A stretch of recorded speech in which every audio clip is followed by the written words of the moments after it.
Hello all.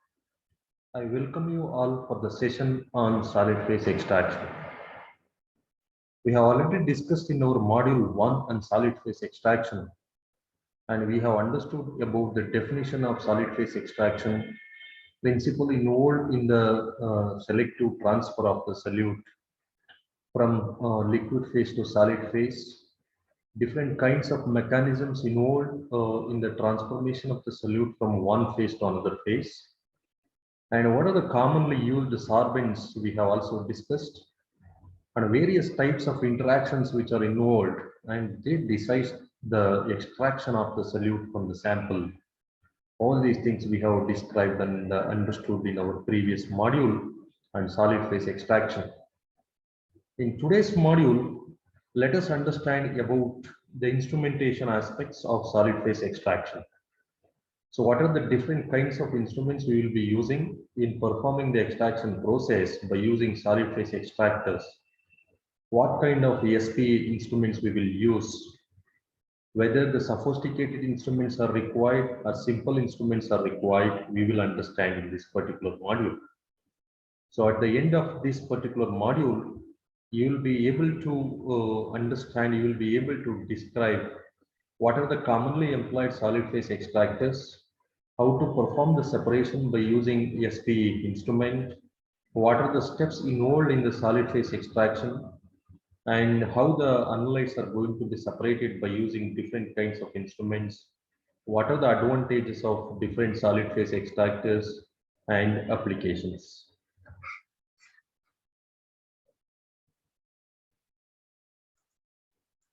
All right. So you know the definition of solid phase extraction. Solid phase extraction is a separation technique in which a sub-microgram or milligram level of the solute will be transferred from liquid phase to solid phase, where the solute is going to be separated based on its interaction with sorbent. Sorbent is a solid species or a solid bed which will be present in the extractor, where the solute will be showing the affinity towards the sorbent, and dependent upon the affinity of the solute towards the sorbent, solute molecules are going to be separated. Whichever the solute is having greater affinity towards the sorbent, that will be retained in the extractor for longer time, and the solute which is having a very less affinity towards the sorbent, which will be eluted very rapidly. So this is how the sequence of separation of the solutes from solid phase extraction can be expected. So what are the different kinds of instruments we will use in the extraction of solute by solid phase extraction? Various types of instrumentation technologies have been developed in order to separate the solutes by solid phase extraction. Whatever the origin of the sample may be pharmaceutical origin or the environmental origin or biological origin, whichever it is, and whatever the kind of the solute present, and the solid phase extraction is not only applicable for the separation of the chemical species, which may be a simple molecule or a complex molecule, but it is also suitable for the separation of biological specimens, the species which are present in the biological specimens. Whichever the species is going to be separated by solid phase extraction, the main mechanism of interaction which is going to be involved is very important. There are various interactions we can expect. It may be hydrogen bonding, it may be van der Waals force of attraction or van der Waals interaction, it may be dipolar interaction, it may be electrostatic attraction, it may be adsorption, whatever it is. So any of all these interactions will be seen in order to separate the solute by solid phase extraction process. One of the most commonly used instrumentation technology in order to do the solid phase extraction is syringe barrel cartridges. Syringe barrel cartridges are very simple equipments or apparatus we will use to perform the solid phase extraction by following different steps. Apart from syringe barrel cartridges, disc holders are also used. As the name is implying here, disc holders are in the form of discs, and this disc will be having the sorbent. A very little amount of the sorbent will be utilized in disc holders. And you might have seen pipettes, either glass or plastic pipettes we will be using as solid phase extractors. In the tips of the pipettes, the sorbent will be placed tightly, It will be tightly packed, and the sample solution will be made to pass through the plastic pipette or glass pipette, which is having a bed of sorbent. So any one of variety of interactions is possible between the sorbent and the solute. Therefore, the solute molecule will be separated. And even well plates are also used, and these well plates will be utilizing the discs containing the sorbents, where these well plates having the capability to acquire several milliliters of the sample solution, and the solutes are going to be retained with respect to their affinities. And these well plates are very more in number. Therefore, as many number of the samples we can introduce at a time. So nearly 96 to 500 samples we can introduce at a time for the separation parallelly. So therefore, these well plates are very, very advantageous. And apart from them, even we can use vacuum manifolds, especially for semi-automatic batch processing by solid phase extraction. Here, human intervention will be very, very minimum. We have to just introduce the sample for the separation process, and say, that's what it is called a semi-automatic instrument. Semi-automatic processing of the sample will be taken place, and the solute will be procured after the separation process is completed. So once the separation is over, the eluted solute can be made to pass towards either the column of the chromatography instrument, or which we can collect as a effluent for the separation next.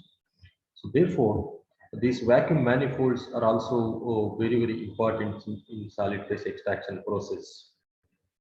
And as an advantage of automated systems and automatic evolutions in the research, in the field of research, fully automated auto samplers can also be encased while performing the solid phase extraction or using separation. So therefore, solid phase extraction is a very important process in which the solutes are going to be separated irrespective of their origin and irrespective of their nature. And even some samples will be showing their solubility in different solvents.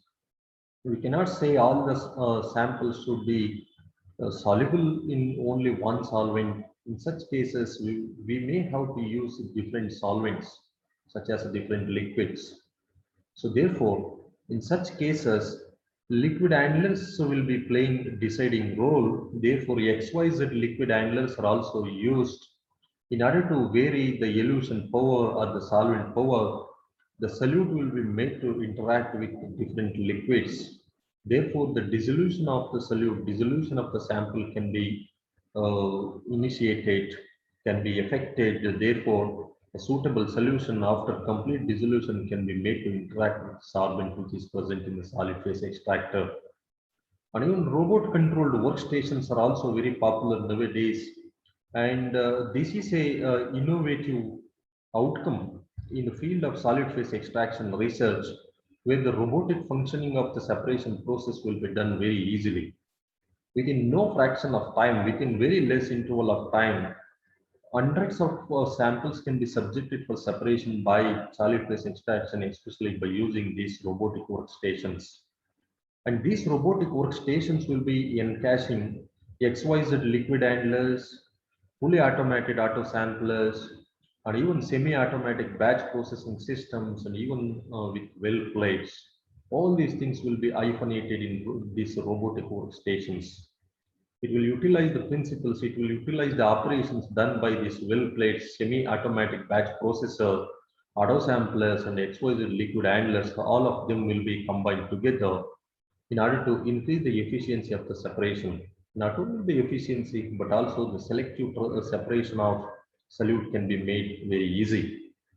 Therefore, these are the different kinds of instrumentation technologies we will use in order to perform the separation by using SPE.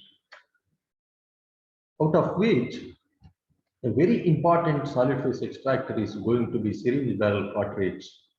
Syringe barrel cartridge, very low cost instrument which is available in the market, and we can purchase it, we can procure it, and we can use it for the separation of solutes by utilizing solid phase extraction principle.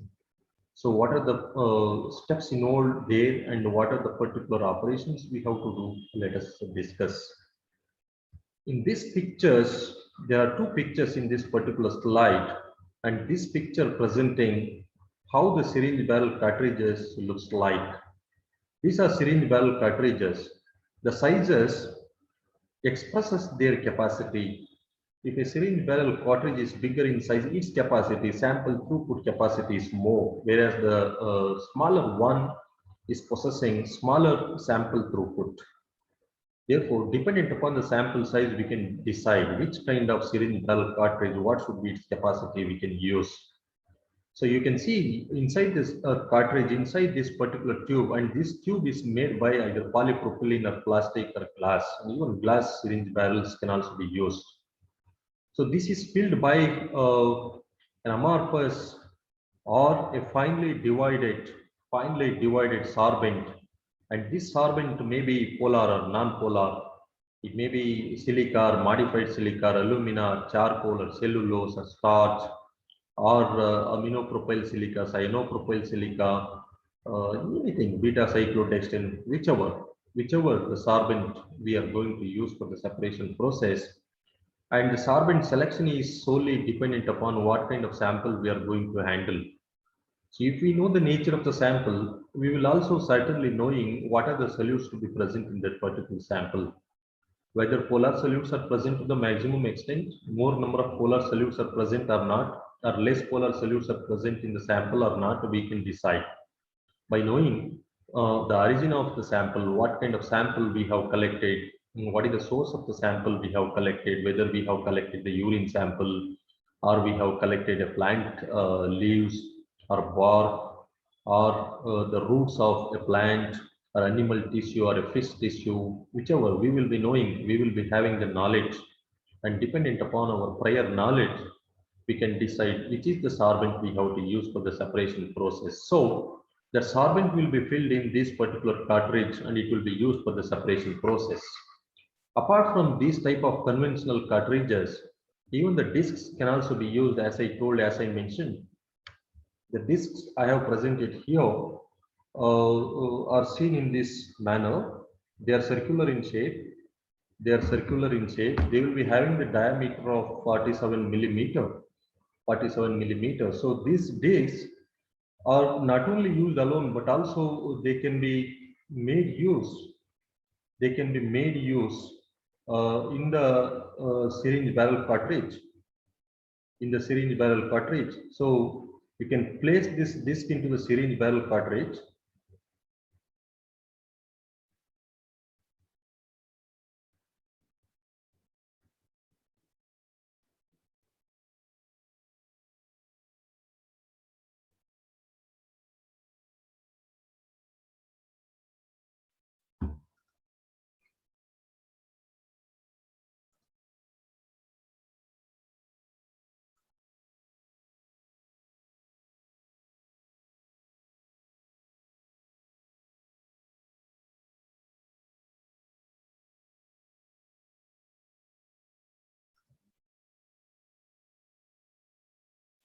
All right. So we can use the syringe barrel cartridge alone, or even we can make use of the syringe barrel cartridge by using the discs also. Discs are circular in shape, and with respect to the diameter of the disc, we can introduce these particular discs into the syringe barrel. Here, instead of using a sorbent in greater amount, these discs are going to be infused into the syringe barrel, and therefore syringe barrel is called a syringe disc here. So syringe disc is a kind of syringe barrel cartridge where the cartridge is not filled with the sorbent, but the discs are going to be used. Here, which is the sorbent medium? Sorbent medium is from the disc. Disc you have, and the disc can be introduced to the syringe. Therefore, the sorbent which is present over the surface of the disc will be utilized as a separation medium. So this disc will be placed inside the syringe. So this is going to be the instrument. This is going to be the equipment or apparatus we will be using for the separation of solutes by using disc, and these are known as syringe discs. And this is syringe barrel cartridge as I showed here. And the cartridge means there will be a sorbent bed, and I have presented here. And this sorbent bed will be in the form of cartridge, and that will be present inside the syringe-like object, where the solute molecule will be passing through this particular syringe, which is having a sorbent bed, and this will be having the thickness of 40 to 80 micrometer or even more nowadays.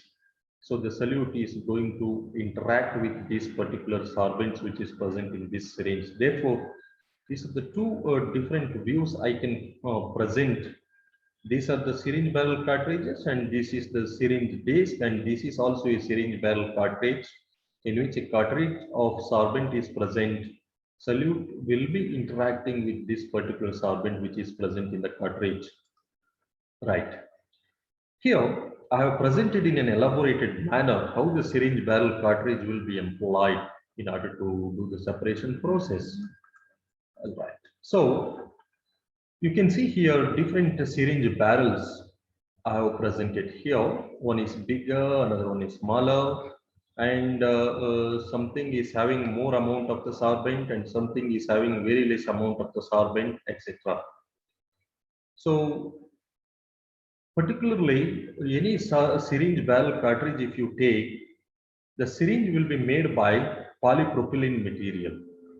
Any material, any syringe barrel cartridge you take, it will be made by polypropylene. And it will be having the capacity of occupying 25 to 500 milligram of the sorbent.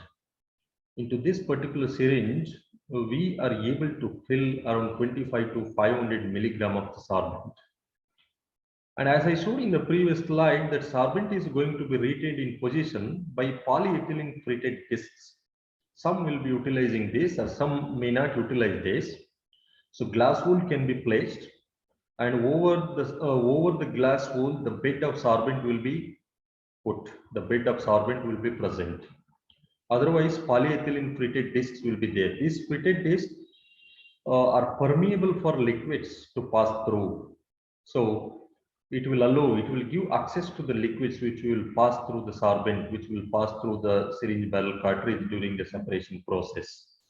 So therefore, the cartridge material is made by polypropylene material, polypropylene. Syringe barrels are made by polypropylene, which will have the capacity of 25 to 500 milligram of sorbent. And the sorbent will be held inside this, because we have to keep the sorbent in position, and this will be held in position by using polyethylene treated disc or glass wool. How to fill the sorbent into the syringe barrel cartridge? Into the syringe barrel cartridge, sorbent is filled in such a way that it should occupy only lower half of the syringe, and the upper half should be left free. Why? When we pass the sample solution, the upper half will be occupying several milliliters of the sample solution. So when we fill the sample solution into the syringe, it should have the capacity to occupy several milliliters of the sample solution also. And even we have to wash the sorbent, so it should occupy several milliliters of the solvent, several milliliters of the wash liquid, etc. So even some depth filters are also used. Depth filters are used at the bottom of the cartridge, and these depth filters are used with the objective of removal of particulate matter. So particulate matters will be responsible in order to initiate unwanted separation, unwanted equilibrium aspects inside the cartridge. So that's what you have to use a filters, and these filters will remove all those particles which are not needed to be collected. So therefore, the particulate matters which are present in the sample are removed by using these filters. So if you take any syringe barrel cartridge for the separation process, whatever it is made by glass or it is made by polypropylene, there are 4 different steps in the separation process. All these 4 different steps are very, very important. And the steps are conditioning, sample loading or sample retention. Retention is a relative term for the solutes. Solutes have to be retained over the surface of the sorbent or the separation medium or a bed of a medium, sorbent medium. Rinsing is the 3rd step, and the elution is the 4th step. So these are the 4 different steps: conditioning, sample loading or solute retention, rinsing the cartridge by the mobile phase or by the washed liquid, and the elution with the elution buffer or a liquid which is something different than the solvent which we will use to prepare the sample solution. Let us discuss one by one. First, let me take the sorbent conditioning. Sorbent conditioning is simply to say you take the cartridge and you fill with the sorbent, and the sorbent has to be made compatible to the atmosphere of the washed liquid or the liquid what we are using for the dissolution of the sample. If there are any impurities are present in the sorbent, after the sorbent is filled into the cartridge, we have to remove all those impurities. So therefore, once you place the sorbent into the cartridge, that sorbent has to be washed thoroughly with the washed liquid in order to remove the impurity it may be. So to remove the impurities, the conditioning is very important. And we have to ensure that the sample solution what we are going to pass through the sorbent, right? So we will be passing the sample solution through the sorbent. So the sorbent surface must be wet enough. If the sorbent is dried enough, some amount of the liquid which is present in the sample solution is utilized during the sample loading step. So sorbent has to be made wet sufficiently. So sorbent particles have to become sufficiently wet. Therefore, conditioning is very important. And sample solution will be possessing its own pH, and its solvent composition is also its own. So therefore, after conditioning the sorbent, after conditioning the syringe barrel cartridge, the syringe barrel cartridge having the sorbent bed, and this sorbent bed will be having the same composition with respect to solvent and the same pH with respect to sample solution. So therefore, the solvent composition and pH environment must be compatible with that of the sample solution. Therefore, if there are any undesired chemical changes going to be happened, we can avoid it. We can avoid that. That's what the conditioning is very essential. And even after doing all these things, the reproducible separation is possible. Reproducible separation is for any analytical method you do. Standardization before the use of any analytical instrument is very essential. Calibration and standardization. Therefore, conditioning is just a kind of calibrating the instrument, we can say almost. So, sorbent conditioning, we can say here, in order to remove the impurities, in order to ensure that the sample solution will properly wet the surface of the sorbent particles, to create the solvent composition and pH which is compatible with that of the sample solution we are going to pass through. Thus, any undesirable chemical changes can be avoided, and the reproducible separation is always expected when you condition the sorbent more appropriately. Therefore, this is the first step, sorbent conditioning. Sample loading or solution retention. So very simple here, you will dissolve the sample in a suitable solvent. After dissolution of the sample, you will pass the sample solution through the cartridge at certain flow rate, Here, we should have an objective to pass the sample solution. With respect to the objective, we will be choosing the sorbent bed. The objectives are, we will be expected to retain the analyte over the sorbent and matrix components to be passed. So we have to retain the analytes of interest while the matrix components should be made to be passed. Whenever, if the concentration of matrices are more, apart from the analyte, if there are many matrices are present in the sample solution, if the concentration of the matrices are more, this kind of objective we will have. Let the matrices should pass through and the analytes should retain.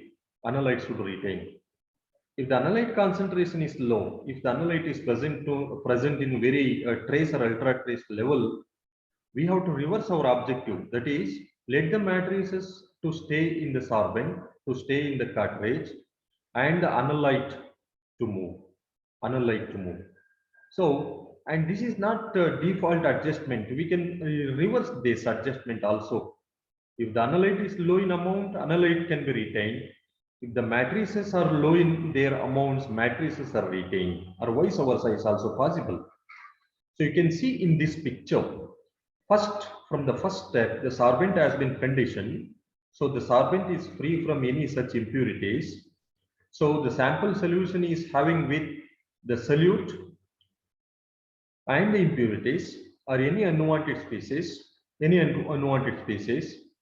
So I have presented here circular, triangular, and square shaped materials which are present in the sample just for the sake of understanding. And you will introduce the sample solution either by means of a syringe or micropipette, whatever it is.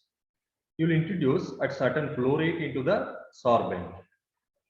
So where the sorbent has been conditioned before, prior to introduction of the sample solution, sorbent has been conditioned. So the pH and the solvent composition is compatible to the sample solution we are introducing. So the sample is introduced.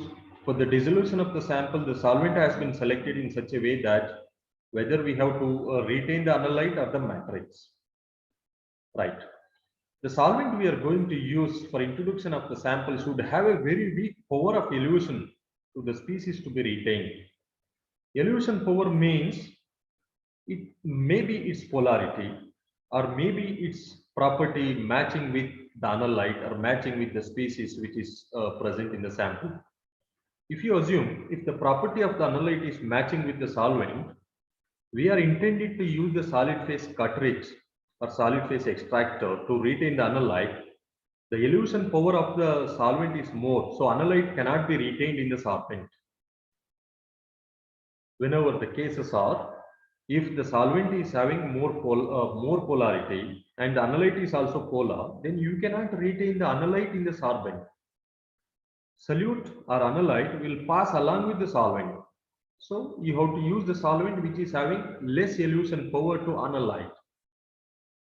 You have to use the solvent which is having more elution power to matrices. If the matrix properties are matching with the solvent property, then matrices are definitely going to be passed through the cartridge along with the solvent. So this is the way we have to choose the solvent. So it should have very weak power of elution for the species to be retained. And the sample size is also very important. What is the amount of the sorbent bed we are using, whether the syringe barrel cartridge we are using is bigger in size or smaller in size? With respect to that, we have to decide what volume of the sample solution we have to introduce into the cartridge. And we have to be very cautious while passing the sample solution through the cartridge with respect to flow rate. Usually the flow rate will be less than or equal to 10 ml per minute. It should not be greater than 10 ml per minute. If the flow rate is more, that will extrude even sorbent material out of the cartridge. It may even force any retainable species out of the cartridge if the flow rate is more. Flow rate is more means the solvent is moving faster. If the solvent is moving faster, if there is any possibility of interaction between the solute and the sorbent, that interaction may be ruled out because greater flow rate. Therefore, flow rate usually adjusted at 10 ml per minute. So this is about the sample loading or solute retention step. After the sample is loaded, the objective has been fulfilled. The objective was we have to retain either analyte or matrix. If the analyte concentration is low, let us retain the analyte. If the matrix concentration is low, let us retain the matrix. In such a way, the matrix and the solvent are chosen. Matrix and the solvents are chosen in such a way that what is the relative quantity or on what species we are intended to separate and what species we are intended to procure. So based on this, we have to use the sorbent and the solvent. Next, the third step is rinsing. So after the introduction of the sample, the solute which is having greater retention property over the sorbent will be retained in the cartridge. And not only that, even the species which are having very weak interaction with the sorbent are also present in the cartridge. Not only them, but also the species which are having no interaction with the sorbent are also present. So three kinds of species may be present in the cartridge. One is the species which is having greater interaction with the sorbent, the species which is having no interaction with the sorbent, and the species which is having very weak interaction with the sorbent. In the rinsing step, rinsing is nothing but it is simply washing the solvent with a suitable solvent, and that solvent will be having very weak power to the solute to be separated, and it will be having very strong elution power for the matrices or for the species which are less interacted with the solvent, which are having very weak interaction with the solvent. So such a liquid you will be using, that may be a mixture of acid and the conjugate base of the acid, or base and conjugate acid of the base.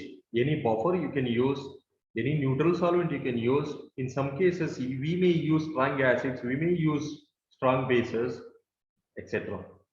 So non-polar solvent we may have to use, strongly polar solvent we may have to use, mixed mode of solvent we can use, mixture of less polar and polar solvent, or more polar and non-polar solvent we may use, right?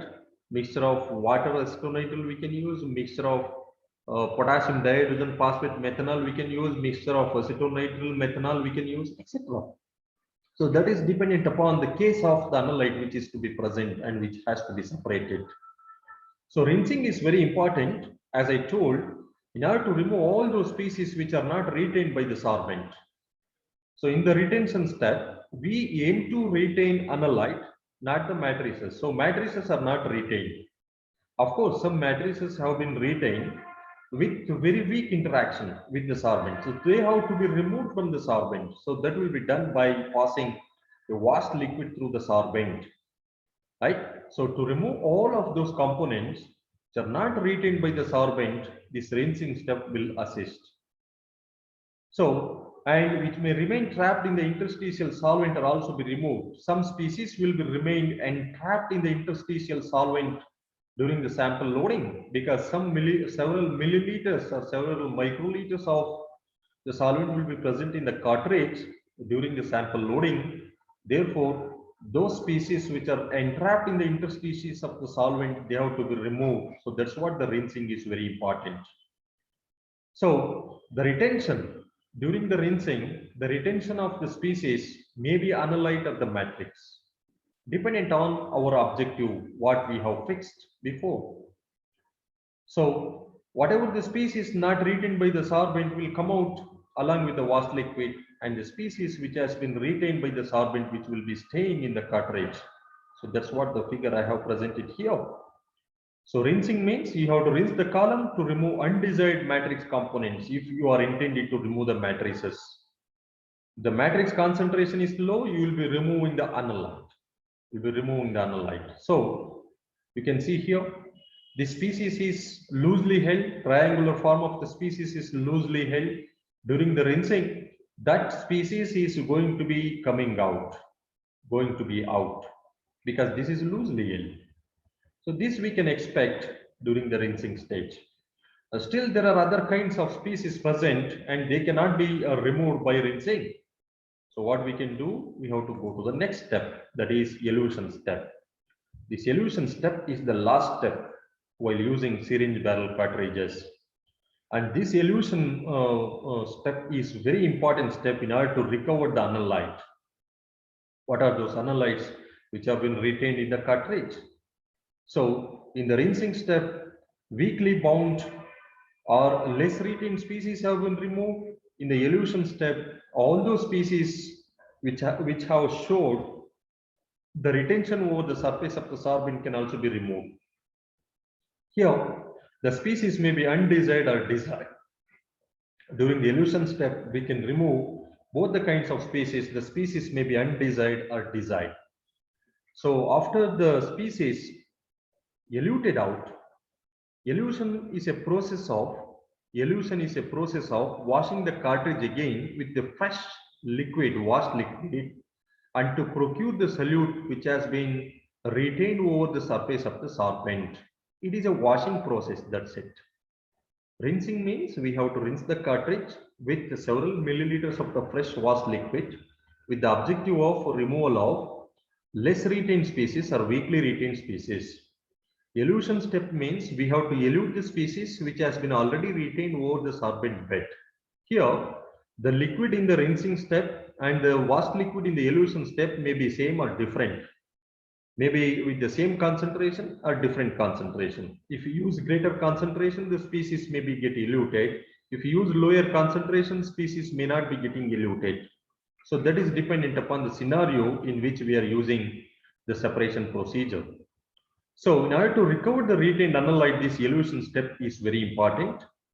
So what we do here a matrix-free solution and rinsings from the second and third steps are combined for quantitative recovery of the analyte before completion of the analysis. From the third step, first step is the sample loading. Second step is first step is conditioning. Second step is sample loading. Third step is rinsing, and the fourth step is elution. So you can have the rinsing also. You can collect the rinsing also, and you can collect the eluate also, and you can use them for further investigation. That's it. So, but you have to subject them separately. You have to subject them separately. So here, during the sample loading, sample has been loaded. And the matrix sample loading has been done in such a way that matrices have been removed out. If you wanted to obtain the information about this matrix, the effluent during the sample loading must be preserved, and you have to subject it for analysis. In the rinsing step, weakly retained species are eluted out, and you have to investigate them. What are the weakly retained species which were present in the sample? You have to investigate them separately. And in the elution step, all those species which have showed the greater interaction with the sorbent have been procured, and you have to investigate them separately. So you cannot ignore the effluent from the second step, third step, and the fourth step. You have to preserve them separately in 4 different containers, and you have to analyze them for the quantitative recovery of individual species. So these are the 4 different steps you have to understand during the usage of syringe barrel cartridges for solid phase extraction. So first step is the conditioning, sorbent conditioning. Second step is sample loading. Third step is rinsing, and the fourth step is elution. All those steps have been consolidated here. So if you take the cartridge, the suitable cartridge you take, you have to fill the sorbent, and the sorbent has to be conditioned. And after conditioning is over, you have to introduce the sample. Sample loading is in the second step. During the sample loading, you will be passing the sample solution, either the aqueous or non-aqueous, whichever it is dependent on the sorbent you are using and the kind of the sample or origin of the sample also. Sample loading is done by passing several milliliters of the sample solution, which may be enriched with the matrix or very low in analyte concentration. So you have to fix the objective, whether analyte has to be retained or the matrices have to be retained. And you have to wash, you have to rinse the sorbent by using a suitable solvent, by passing a suitable wash liquid. During the washing step, all those unretained species and weakly retained species will be eluted out, and you can collect. So this fraction you have to collect during the sample loading step, where the matrices have been eluted out. Here unretained species are eluted out, and in the last step, in the elution step, you will wash the sorbent with a suitable elution liquid, in which analyte which have showed less interaction or greater interaction, they can be eluted, and you can collect them separately in different fractions, and you can subject them for separate investigations. What quantity of the solute was present, what quantity of solute A was present in the sample, and what was the quantity of solute B which was present in the sample. Okay, so apart from syringe barrel cartridges, even you can use discs, as I told you, and these discs are made by glass fiber or polytetrafluoroethylene, Teflon. Teflon discs can be used, or glass fibers can be used in order to construct the discs. And these discs will be having cross-sectional areas so that 0.5 to 1 millimeter in thickness. So with cross-sectional areas and the thickness of 0.5 to 1 millimeter thickness, over the surface of the disc, around 15 milligram of the material can be placed. As I showed in one of my previous slides, circular discs can be used, They will be having the thickness of 0.5 to 1 millimeter, and around 15 milligram of material, sorbent material can be placed. Because the amount or the weight or the quantity of the material present over the surface of the disc is very less, very low void volumes can be expected up to 15 microliters, even lesser than 15 microliters. Very low void volumes. Very low void volumes means even the solvent may retain several drops of the solvent too. That is known as void volume.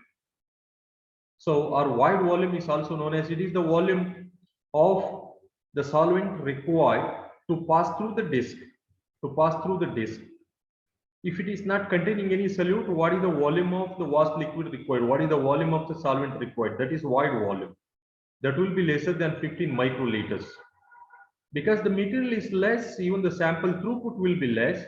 Very low volume of the solvent may be consumed for the separation process, right? And even because of the cross-sectional area and the greater diameter, flow rate can be maintained at very high value. Larger flow rates can be maintained during the separation process, provided flow rate should not disturb the channeling. Flow rate should not affect the channeling. Channeling means it is an irreversible binding of the solute, irreversible adsorption of the solute over the surface of the sorbent. So channeling should not be expected.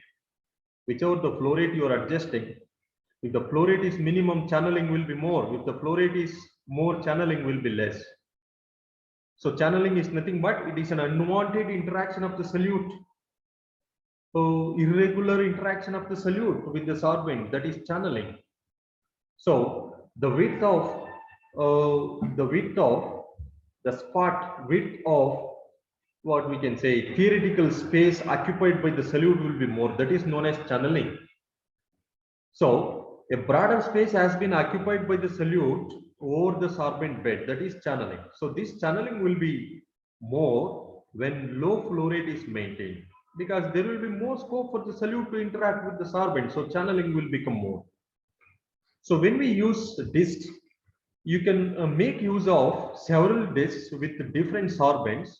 Therefore, one disc will be responsible to have hydrogen bonding. One disc will be responsible to initiate van der Waals interaction, and other disc will be responsible to initiate dipolar interaction, and some other may have initiate electrostatic attraction, etc. So therefore, mixed mode of operation is possible, quite possible, when we use these discs as solid phase extractors. Therefore, selectivity, selective separation of different solutes which are present in the same sample is possible when we use mixed mode operations. Therefore, either glass fiber or polytetrafluoroethylene discs are also very popular as solid phase extractors. They will improve the selectivity for the separation process. So these are the view I can show you how the discs are used. These are the discs which are having large cross-sectional area, 0.5 to 1 millimeter thickness, and over the surface of this sorbent has been occupied. Up to 15 milligram of sorbent may be placed over the surface of the disc. So these discs are placed as a separation medium. You can see here disc support.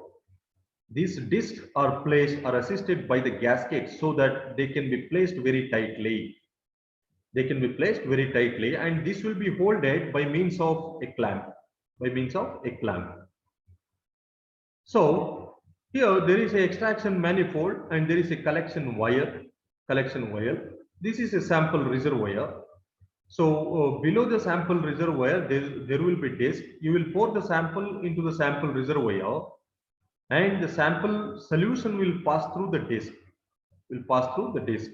Dependent upon the solute's interaction, dependent upon the ability of the solute to interact with the sorbent which is present over the disc, solute will show interaction, and all those solutes which are having very weak interaction with the sorbent, they will come out and they are collected in the collection vessel. And this collection vial or collection vessel can be utilized so as to collect the effluent which is coming out of the disc at regular intervals. So we can make use of the solution which will be present in the collection vessel, and we can subject it for further investigation. So this is how the instrument will be looking. This is the sample reservoir, and at the mid there will be a disc. There will be a disc manifold, and at the bottom there will be collection vial. After the separation is completed, the collection vial will be acquiring the solutes, will be acquiring the solution of the analyte, and that analyte solution can be subjected for forthcoming investigations, next step of investigation. This is how the discs are made use as solid phase extractors. And these discs are made by either glass fiber or polytetrafluoroethylene or Teflon. And even some pipettes or pipette tips can also be used. And these pipette tips will become quite useful whenever less sample size we have to use for the separation process. So these are the representative pipette tips or pipette devices I have presented. And this INTIP SP means this is a manufacturer brand name. Don't worry about this. This is a pipette, and this is also a pipette. This pipette is made by plastic or glass. You have seen the pipette. You're all chemists. You have seen the pipette. So pipettes are made by glass usually, but glass pipettes can also be used as solid phase extractors. So here there will be a barrier, you know, disperser will be there. Disperser will be to dispense the sample solution, and sorbent bed will be present at the tip, and that sorbent bed will be given the connection with the frit, and this frit is possible to allow the solution, maybe along with the analyte or in the absence of the analyte. So what are the advantages of these pipette tips? These pipette tips are used with the different sorbents. So one pipette will be filled with one kind of sorbent, and the other pipette will be filled with some other kind of the sorbent. So don't worry about this. So dependent upon the nature of the sample we are using, the nature of the solutes, kind of solutes which are present in the sample, we can make use of these pipettes. And the advantage here is very small sorbent beds we can encache here. The sorbent bed will be very, very less here. Therefore, we can introduce very small volumes of the sample and very small volumes of the solvents very rapidly. Very, very rapidly. So by means of the syringe, you can introduce the sample into this pipette, and you can initiate the separation. You can collect the effluents in different fractions for different elutions, and you can subject them. Sometimes these pipettes are devised in such a way that both the ends can be utilized at both the ends. So this is the one end, and even at the other end, the sorbent will be present, and we can make the solution of the sample to pass through both the ends. So this is also possible while using pipettes or pipette tips. Apart from this conventional solid phase extraction can be made fully automated. The objective is in order to increase the sample throughput, and hence the precision and accuracy can be enhanced. Precision and accuracy, any analytical technique, any separation technique you are going to use, that must be reliable enough. So reliability can be made with automated systems. By converting the separation process more automated, we can increase the accuracy and precision. Therefore, reliability, reproducibility can be expected. So the reliability can be enhanced by using the solid phase extractors which are automated, so that parallel offline extraction can be made and even online extraction can be made. Offline means after the separation process is done, the effluent which is collected in the collection vial can be subjected manually for further investigation. That is offline. So more number of batches of effluent can be subjected, up to 10 samples. Up to 10 samples, particularly by using a vacuum manifold to provide the suction. To provide the suction means at the end to the collection vial, we will fix a vacuum manifold in order to suck the effluent. Of course, certain flow rate will be adjusted. Flow rate will not be greater. At the end of the pipette tip, vacuum manifold will be collected. At the end of the syringe barrel cartridge, vacuum manifold will be fixed in order to create the sucking, in order to provide the sucking. Sucking means We have to procure the effluent in a collection vial. So that is sucking. We will create the inlet pressure. We will suck it just like pipetting the solution. Pipetting the solution by sucking manually. So such as vacuum manifolds are provided. These vacuum manifolds will not pollute the effluent, will not make analyte to be mixed with any impurities. That's what vacuum manifold is used.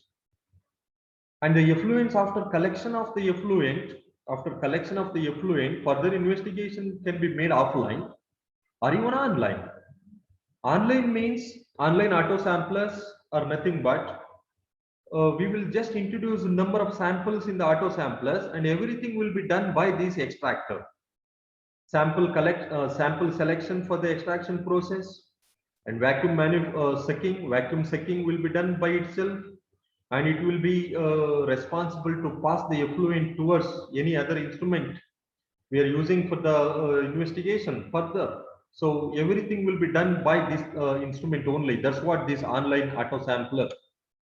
And XYZ liquid handlers, as I told earlier, whenever different liquids are needed to be employed for the separation process, these XYZ liquid handlers will be playing one compartment will be having one particular liquid, and therefore n number of compartments will be having with the different number of liquids. Therefore, solvent compatibility can be provided here. And the mixture of all these things is possible by the robotic workstation. Everything will be done by this robotic workstation. We need not to intervene ourselves, even to minimum extent. The only thing is we have to collect the sample and we have to introduce the sample for the instrument. Everything will be done by this robotic workstation. So these kind of extractions are known as automated solid phase extractions. As one of the examples under automated solid phase extraction, I can show you well plates. These well plates having an array of 96 individual miniature sample containers rectangularly. Therefore, individual well plate will be capable enough to acquire with individual sample. And of course, individual well plate is contained with individual sorbent. And all these well plates may be connected with the XYZ liquid handlers. So different liquids can be made to interact with the sorbent as well as analyte. Therefore, these advantages, these liquid well plates containing upwards of 96 individual miniature sample containers in a rectangular array, and these are used in XYZ liquid handlers for processing large number of samples. We are doing automation because we have to process large number of samples, and we have to transfer different aliquots of the solvents to the analytical instruments, different aliquots of the effluents to the analytical instrument. You can see here, aliquots can be directly transferred to the HPLC instrument or gas chromatographic instrument or NMR instrument or mass spectrometric instrument, whatever it is. So further analysis is needed to be done after the separation is over, because separating the analyte itself cannot say what kind of analyte is present. We have to characterize it. So NMR or mass spectrometer can be utilized. Therefore, the effluent can be directly connected to the mass spectrometer or NMR spectrometer or HPLC instrument or gas chromatographic instrument, etc. So this is the way the well plates are designed. You can see here how the well plates will be working. Top of the well plates are fitted with discs. You can see here, top of the well plates are fitted with discs which are having membrane-like object. Membrane-like object means which will be permeating the solute molecules, which will give the access to the solvent. These are the discs which are present in the well plates. They are membrane-like objects, and free filter is to remove the particulate matter. These free filters will be present over the disc. This is the disc, if you assume, and this is going to be the free filter, and this free filter may also be utilizing certain type of sorbent or certain type of adsorbent, whatever it is. So this free filter will remove unwanted species prior the sample solution move into the membrane. Membrane is nothing but the disc where the separation of the analyte is possible. So this is a well plate with XYZ liquid handlers. Individual well plate I have presented here. So it is contained with the free filter and a membrane of disc. Membrane of disc is to separate the analyte and the free filter is to remove the particulate matter. So like this, many number of discs can also be made available in order to perform mixed mode operation. 1, 2, 3, 4 indicating 1, 2 indicating different types of sorbents are present. 3 means there are 4 to 5 number of discs are having the same type of sorbent, and the fourth type of disc is having other sorbent. Therefore, mixed mode of separation is also possible by using these well plates. So the effluent coming from the well plate can be connected to either HPLC instrument or NMR instrument or GC instrument for further investigation of the effluent, what kind of analyte present or what is the quantity of the analyte present in that. So these well plates are utilized with fitted with disc or short packed beds of sorbents. Nowadays, everything is automated. Free filter will be there and membrane disc will be there, and this membrane disc is responsible for the separation process, and the effluent from the collection vial will be given the provision to connect with HPLC instrument or some other sophisticated instrument or any other instrument for further objective. So these are about well plates. I've told you about pipette tips, and they are disposable also.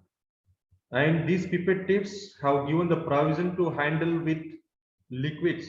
So liquid handlers are also connected with these pipette tips. You can see the pipette tips. So solid sorbent will be present here as a solid phase. You can condition this by placing conditioning liquid, whatever water or methanol, that is dependent upon the sorbent you are using, nature of the sorbent you are using. So you can fix a vacuum manifold here to provide the suction. So vast liquid will come out. So conditioning is done. Then after conditioning, sample loading. So you have to load the sample. Here, sucking is done by means of a syringe. Sucking is done by means of a syringe. So sample is taken in a test tube, and this pipette tip has been immersed into a test tube, and the syringe is made used to suck the sample into the pipette upward.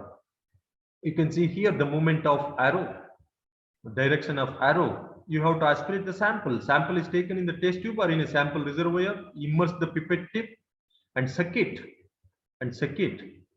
Then once the sample is loaded, you have to mix the sample in the pipette so that the sorbent must start its functioning. So you flush with air by means of a syringe again. You have to flush with air, and you have to discharge the sample by means of syringe. You have to create the pressure by means of the syringe, and the sample will start to come out. So first, the species which have not showed any interaction with the sorbent will be coming out here in this particular step. Then if you wash this in the rinsing step, so sample loading has been done here. Here the air flushing is done, and you have to discharge the sample. So you have to discharge the sample because the excess of the sample has been taken in the pipette tip. That is more in amount. So the excess of the sample you have to reject. So that's what the discharging. Then we are at the third step, that is washing or rinsing step. You have to wash the column, you have to wash the pipette, you have to wash the sorbent with the same liquid which you have taken for conditioning. So in order to remove all those species which have not showed any interaction with the sorbent, that is done in the washing step. And in the elution step, this liquid may be different than these two. In the first and the third step, some solvent you have used, and the solvent you are going to use for the elution step may be different than first and third step. So in the elution step, all those solutes which have showed the interaction will be coming out, and this will be procured in a collection vial, and this collection vial will be collecting the effluent, and this effluent can be made use for further investigation. This is how the pipette tips will be functioning. And apart from this automated solid phase extraction and usage of pipette tips with vacuum manifolds, even we can use solid phase micro extraction. The solid phase micro extraction is applicable for the extraction of trace and ultra trace levels of analytes. Trace and ultra trace levels of analytes either in liquid or gaseous samples.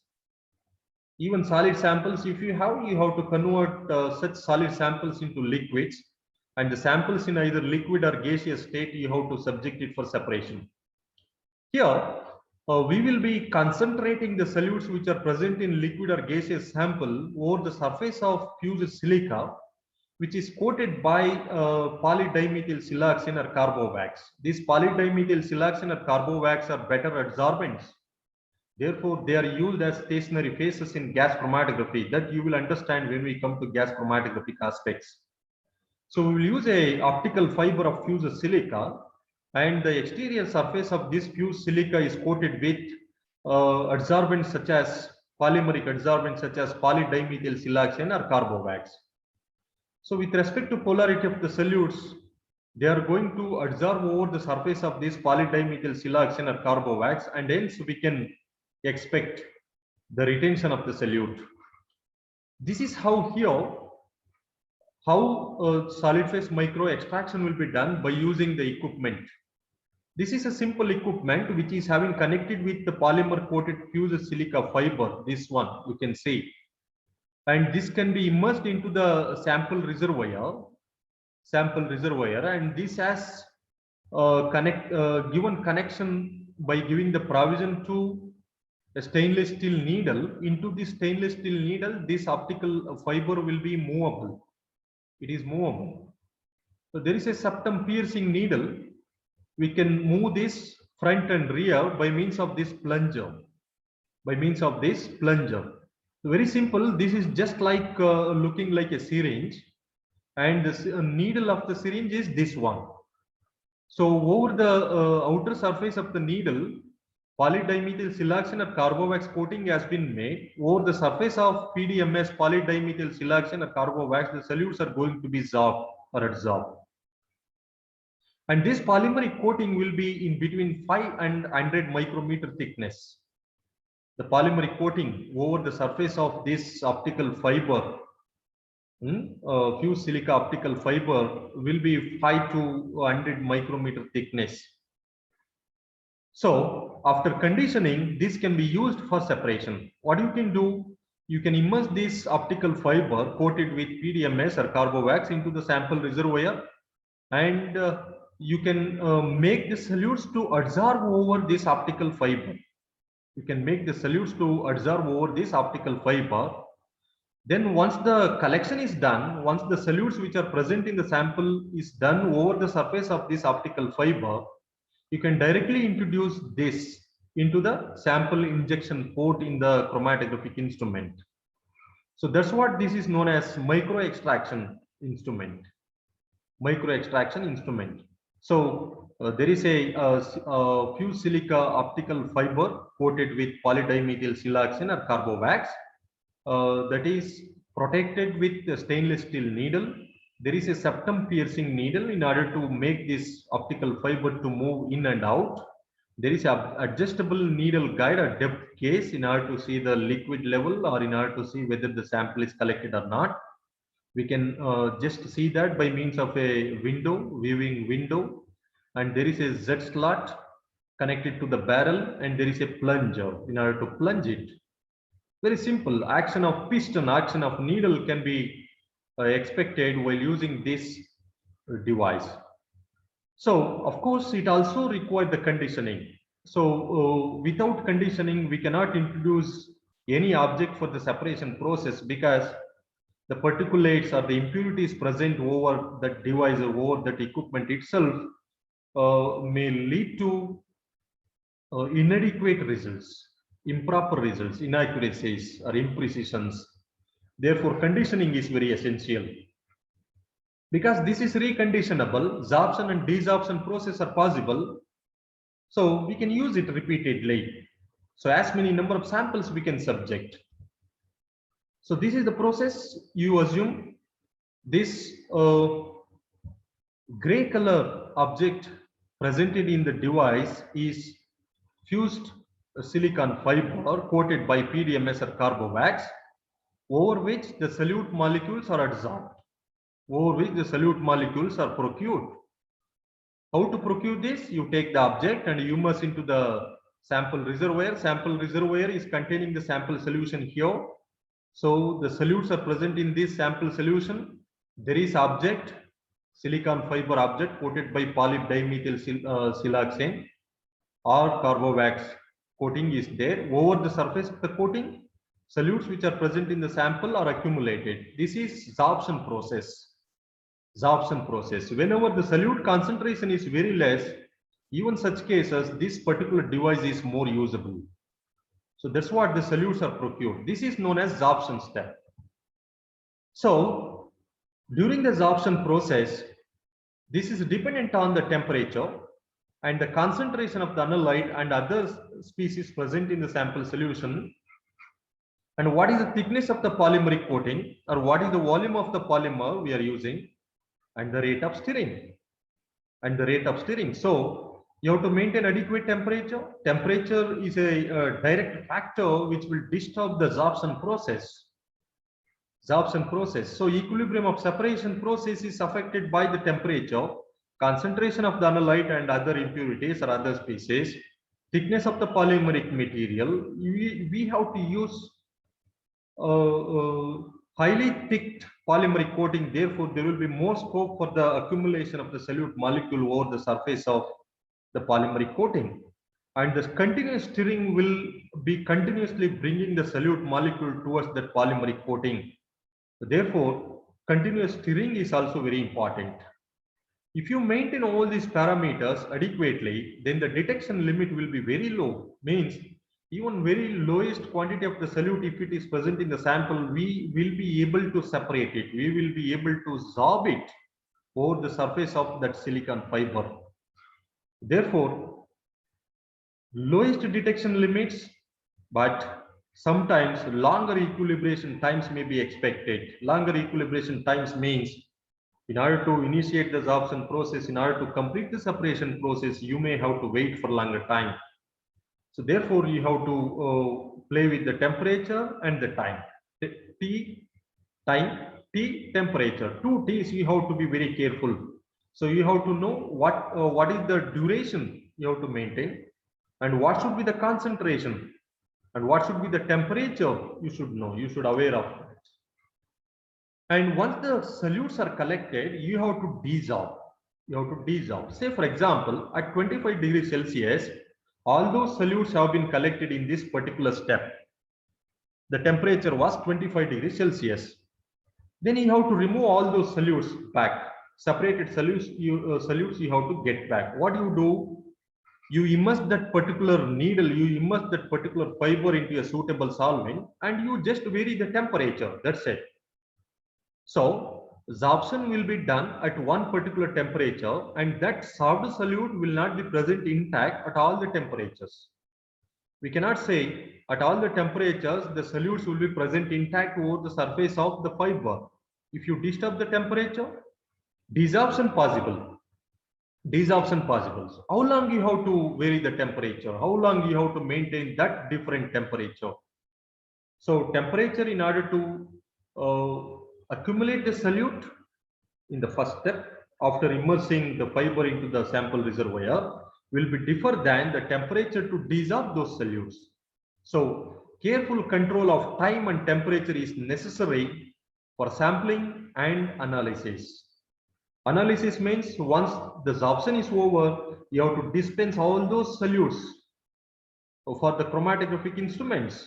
So where a suitable analysis will be done, what kind of analyte is present and what is the quantity of analyte is present by spectrometric, MS or NMR spectroscopic techniques and chromatographic techniques, you can come to know what kind of analytes are present or what is the quantity of the analyte present, you can understand.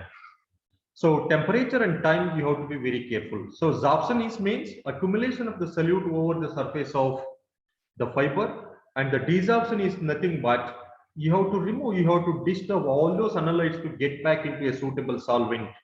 Or here the advantage of using this solid phase micro extractor by means of that silicon fiber is provision of introducing the silicon fiber directly into chromatographic injection port. So further investigation will be done by the chromatographic instrument.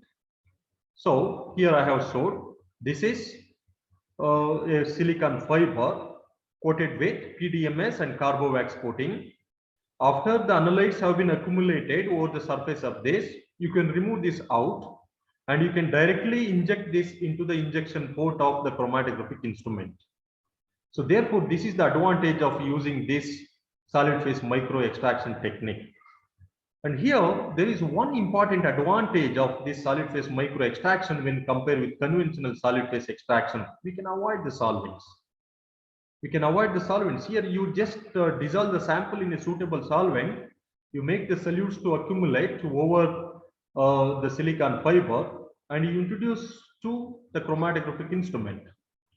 So in solid phase extraction, we have to use the solvent for conditioning, loading, rinsing and washing, elution. But here no such steps are available. So therefore this is the advantage. But the disadvantage, because we have to control the temperature and time, it is difficult to achieve the precision, right? And these type of technologies are being developed. They are recent trends. Therefore, these are the disadvantages. Let us go to the applications of solid phase extraction.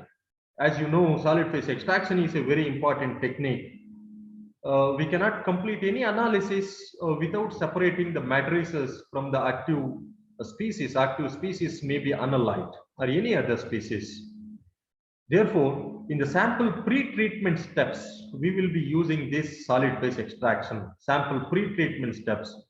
Whatever the object we need, whatever the matter we need, we have to procure that. We have to isolate it.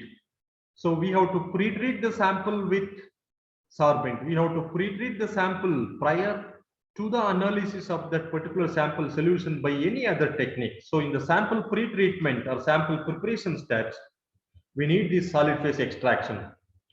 And we can concentrate trace or ultra trace levels of the analytes. If you assume there is 1 microgram of the solute present in 10 ml of the sample solution, you can make that 1 microgram of the solute to get absorbed over that silicon fiber or over the surface of the sorbent.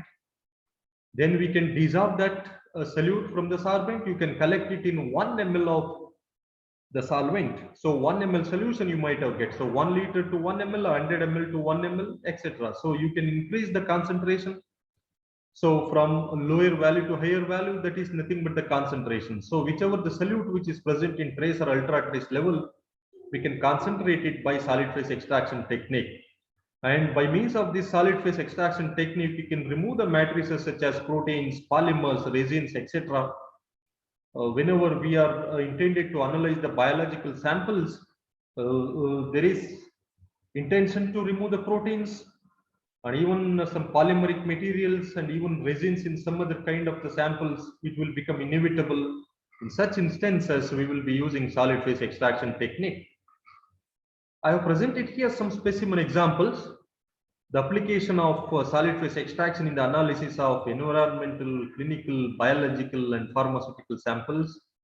Say, for example, pesticides and herbicides can be determined if you take polluted surface waters and soils, because soils are polluted by spraying with many pesticides and herbicides. So what is the amount of pesticides present? What is the amount of herbicide present in residual amount in that soil or in water, agricultural disposed water? We can determine. Their amounts will be very less, of course. No other analytical techniques may not be suitable to determine the amount of this pesticide and herbicide. So we can use solid phase extraction. And even polycyclic aromatic hydrocarbons in drinking water, they are serious pollutants. They are serious agents to cause the damage to human body. So they can be quantified. And even polluted industrial and urban atmospheres, it may be air sample or water sample from the industrial source can be subjected for solid phase extraction to determine polycyclic aromatic hydrocarbons. And of course, one of the important applications of solid phase extraction is to determine the quantity of drugs in biological fluids. Not only in analysis of biological fluids, but also in pure pharmaceutical samples, these solid phase extraction procedures can be used. So drugs and their metabolites can also be determined. And in contrast to the applications of solid phase extraction, solid phase micro extractions are also very important, particularly in the analysis of water, the analysis of fragrances and volatiles in foodstuffs by headspace analysis. If you see these fragrances and volatiles in foodstuffs, they are serious damages. They will affect humans to the maximum extent, these fragrances and volatiles. Headspace analysis means their vapors will be at the head of the liquid of the container. When you take any fragrance container, over the surface of that container, the vapors of these fragrances in the form of volatile matter will be present. So you can make use of this solid phase micro extractor to accumulate these volatiles onto the surface of silicon fiber, which is coated by PDMS and Carbovax, and you can directly inject that into the gas chromatographic instrument so that these fragrances or volatiles of foodstuffs can be determined very easily. And even urine, blood, and breath samples can be subjected for analysis for detection of drugs and their metabolites by this solid phase micro extraction technique. So these are about some typical applications of solid phase micro extraction. So in this particular module, we have discussed about the instrumentation aspects of solid phase extraction and solid phase micro extraction. What are the steps involved in the extraction of solute by using syringe barrel cartridge, discs, pipettes, well plates, etc. Robotic workstations are very important here. And what are the principles involved in automated solid phase extraction and solid phase micro extraction, along with the applications we have discussed in this particular module. So I thank you very much for your patience to understand the content what I have described in this particular module. Let us see you in the next module.